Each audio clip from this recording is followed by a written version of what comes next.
Hi, I'm Nick Palmisano. And I'm Matt Finney. And this is the Bad News Network.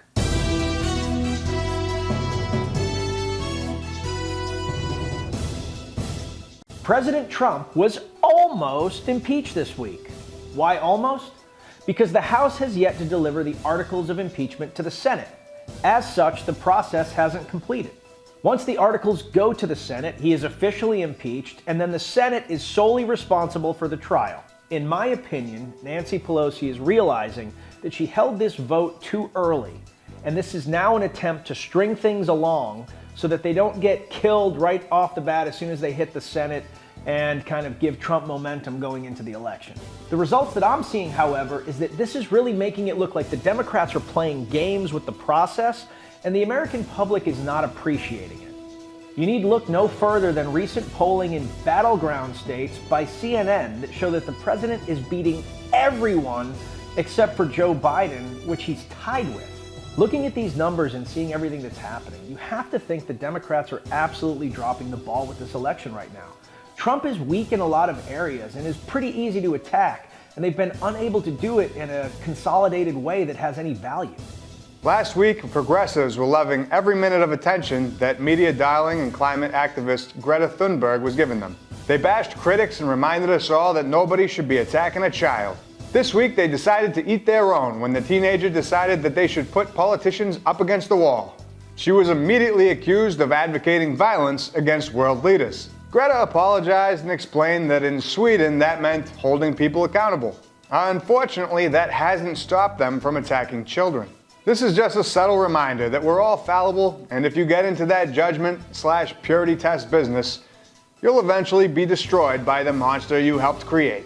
That's why we at BNN are open to the fact that we're all pieces of crap who have embarrassingly done many drunken things over the years and are just waiting for this sweet release of death. It's true! The Democratic debates were, well, another set of debates with Democrats. You know, for a party that tries really hard to be known as the most inclusive and least racist party, they sure don't like to let that Asian guy speak very much. Andrew Yang received 10 minutes less than the speaker that spoke the most, and on average, 6 minutes less than everyone else. I'll leave it at that. Here's my quick analysis.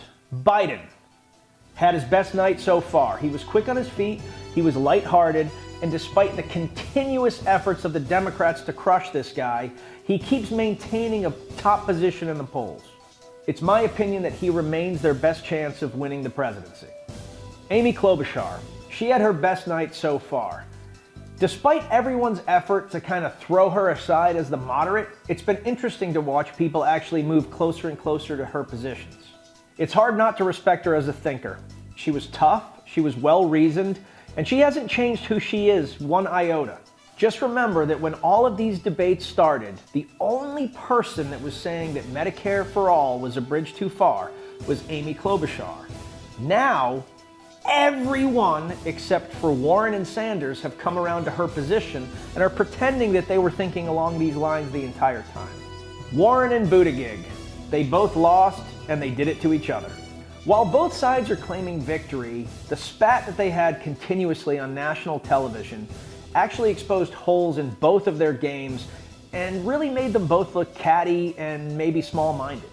Their repartee moved from normal debate fare where you're kind of hitting each other's policies and throwing a couple of barbs to Kamala Harris levels of mean. I really don't think either of them helped themselves, and this is the time where they need to be. In my opinion, they may have just eliminated each other from having a chance at the presidency. Bernie Sanders. He really didn't do much to help or hurt himself. He's still up there in the polls, hasn't lost ground. He's actually gained about a point since he had his heart attack. But I have a hard time thinking that he's going to break away and take the nomination. As such, I think he's either going to grumble off into the distance a loser a second time, or he's going to run as an independent and burn the whole thing to the ground. Tom Steyer. No matter how many times I watch Mr. Steyer, I don't really remember what he said or what he looks like. Andrew Yang, in the small amount of time that they gave him to speak, he was intelligent and polished. They must really hate this guy because he gets no time. Not on television, not on the radio, not in the media. It's almost as if they want to pretend he doesn't exist. Democratic proposals to possibly register or seize legally owned firearms in Virginia are beginning to backfire. In just 43 days since gun talks began, 90% of the state's counties have deemed themselves 2A sanctuaries. This entire situation seems to be playing out completely independently, and it seems to stem from individual citizens concerned that their 2A rights will be taken away. Even the NRA hasn't had to lift a finger to support this grassroots movement. The entire pushback is local groups and concerned citizens alone. Turns out, Americans really don't want to be disarmed by despots. In defense news, Congress has passed a huge sweeping reform bill that looks to improve living accommodations on base from the slumlord style of housing that they have right now to something that's more like, I don't know, an apartment, a house, a dorm, something that doesn't suck. As such, they've decided to take the people that are already stealing money from the government and not doing their jobs and infuse them with $300 million more to improve base housing.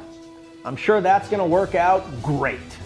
No part of me believes that they will do the bare minimum more and just pocket the rest of that money. Wait, is this too pessimistic? Daniel Hernandez, also known as rapper Takeshi 6ix9ine, was sentenced yesterday. He faced a potential 37 years in prison for sentencing involving drug trafficking, racketeering, and robbery. The judge instead gave him 2 years, a far cry from a massive sentence. The reason being that since his arrest, Hernandez has cooperated on an unprecedented level in basically ratting out and turning in his own fellow gang members and other gangs as well. The judge even said it was a game-changing level of involvement. Although he has spent the last 13 years in incarceration, his sentence will not be carried out retroactively. Hernandez has also reportedly declined going into witness protection, which makes sense since his entire face is covered in 6ix9ine tattoos. He instead plans to jump right back into his rap career, advocating that it's never too late to start anew. That's a super hopeful outlook after ratting on a whole bunch of gang members. I wonder how this will play out. My guess is that the gangs will think about what they've done and decide to turn over a new leaf. Or just murder him. Utah police arrived at a community center this week to do a welfare check on 75-year-old Jean Soren. Sadly, when they arrived, they found that Jean had passed away in her bed. Unexpectedly, 58-year-old Paul Mathers was found stuffed in a deep freezer in Jean's utility room. Investigators have discovered that his wife has collected over $177,000 in VA benefits since his death. They are currently investigating how much Social Security she stole. Officers are currently waiting for autopsy results, but they believe the body may have been in there for as much as 11 years. Police Sergeant Jeremy Hansen said, "I've been in this job for 13 years and I've never seen anything like this." While many people are mortified, we here at BNN are just happy that someone is f***ing over the VA for a change. 30-year-old Adolfo Martinez was sentenced to 16 years in prison after stealing an LGBTQ flag from a local church and setting it on fire. Adolfo admitted to the police upon his arrest that he stole the flag, ran a few blocks down, and set it on fire in front of a gentleman's club. The court system deemed that Martinez was guilty of third-degree reckless use of fire, which granted him 1 year in prison, and harassment, which warranted 30 days in prison.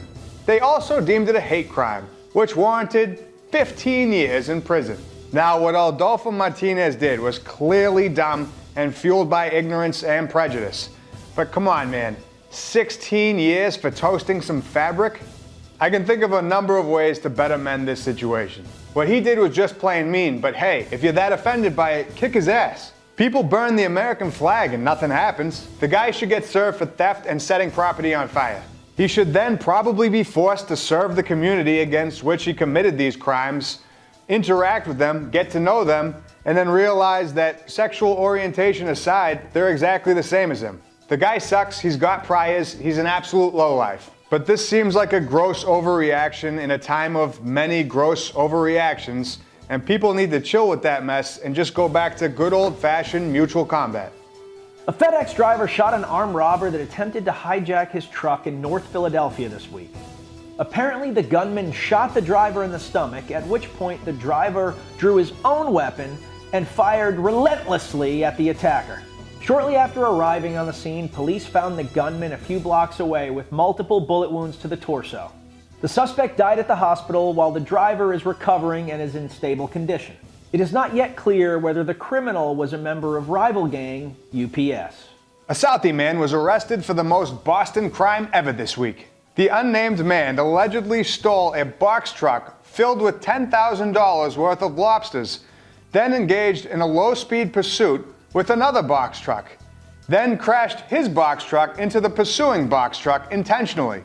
After being apprehended in Charlestown, the man was charged with stealing a motor vehicle, operating a motor vehicle with a revoked license, assault and battery by means of a dangerous weapon, and threats to commit harm. We're happy to report, though, that no lobsters were harmed during the chase. They'll be harmed later when they're boiled alive. North Korea has claimed that it has a Christmas surprise for the United States very soon.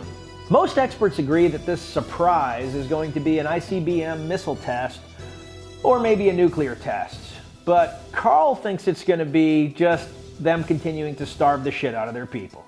The North Koreans also warned of this Christmas gift in early December, saying that the United States had a limited amount of time to salvage nuclear negotiations. The Trump administration responded, "How thoughtful of them. We really hope it's an air fryer or a puppy. We're getting really tired of underwear and socks."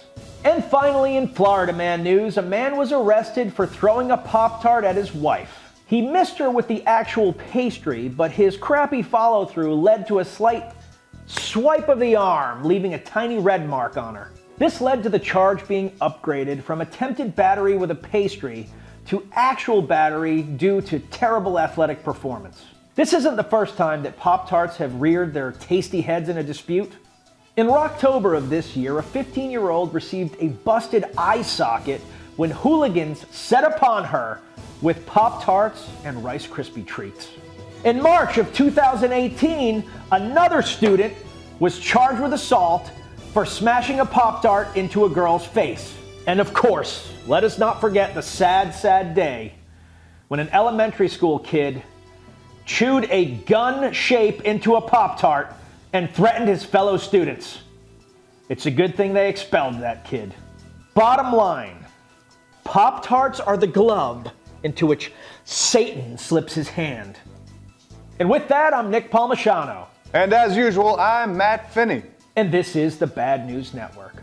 Our news is at least as bad as the news you're getting already, and I've got to tell all of you, Merry Christmas, Happy New Year, and I hope you all have a great one coming up. I want to be the first person to say that in 1 year's time, when we're coming up on 2021, I will say hindsight is 2020 and laugh and make this face. I called it well in advance of a full year, so when other people do it, I want you to know it was me, not them.